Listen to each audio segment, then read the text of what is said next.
Yo, what is good, YouTube? Welcome back to another JC2K video. In today's video, we're going to be going through and talking about the brand new Invincible equal chance agenda that came out today, whether or not you should complete it, how to complete it if you do want to, and just doing a quick video here talking about this. So, 2K did not drop new Invincible Team USA players. Apparently, it looks as though content is basically over for the year, or pretty close to it, with no new Team USA players today. They basically just dropped a bunch of Team USA players on Friday and called it a day. So I'm not really entirely sure what to make of that, but it looks as though content is basically coming to an end for this year. With that being said, they did drop a new equal chance agenda that is available today and can be completed until the end of season 7. So is it worth doing? If you're still grinding my team and you really want a chance to add one of these Invincibles, I guess you could. I think in general, I probably personally wouldn't. I don't know if it's really, I definitely won't, you know what I mean? But I mean, even if I was grinding the game consistently, I can't say I'm confident that I would actually grind this type of stuff out. But at the same time, that's just my opinion. Maybe you do want to grind this out. Maybe this feels like it's worth it to you. For me, the answer is no. But if you may disagree with me, and that's okay if so. So with that being said, before we hop into the video, if you haven't already, make sure you hit that subscribe button. Help me push towards the 30,000 subscriber mark on the channel. I upload every single day. Tons of consistent daily My Team content. We'd really appreciate it if y'all do subscribe. Without further ado, let's hop right into it. So we have ourselves a new agenda group that came out today. It ends in 10 days, basically, at the end of Season 8. And then also we have this USA 4 that came out last week. I never made a video on this one because I was out of town when these cards came out. So there are two currently equal chance agenda grindable cards that you can do. Now, this one, I guess it's an equal chance between Ray Allen, Lamar Odom, Karl Malone, DeAndre Jordan, Chris Middleton, and Chris Paul, I guess. And if that's the case, and those are the only cards you can get, then this isn't probably worth doing. I'll be totally honest with you. But to complete it, make 10 three-pointers in a game with a shooting guard 5 times. Get 3 triple doubles in multiple games. That's going to be kind of annoying, even if not super duper hard, but just a bit frustrating, I would say.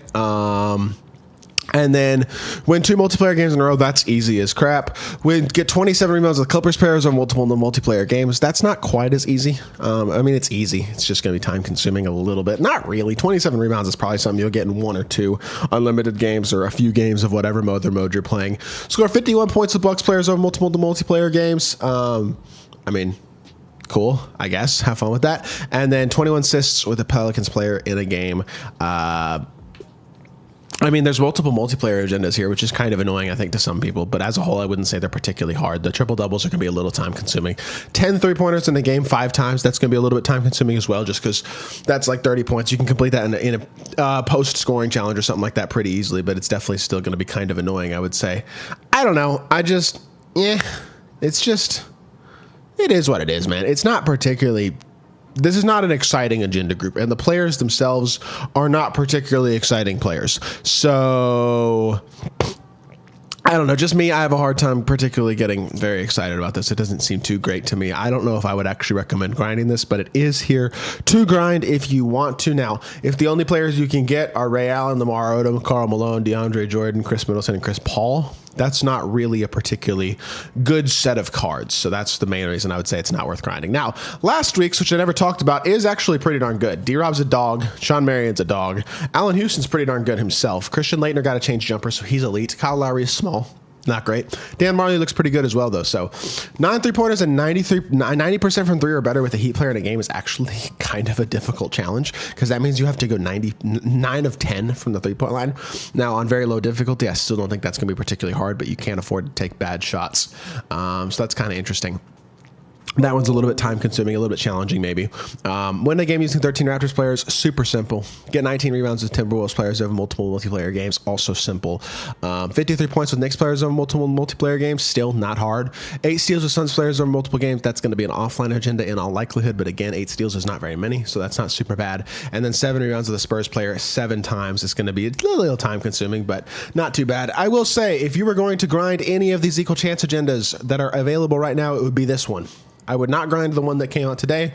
I would grind the one from last week. I just think your value and the cards that you're probably getting out of it are better overall options. And obviously there are packs and stuff in the pack market as well.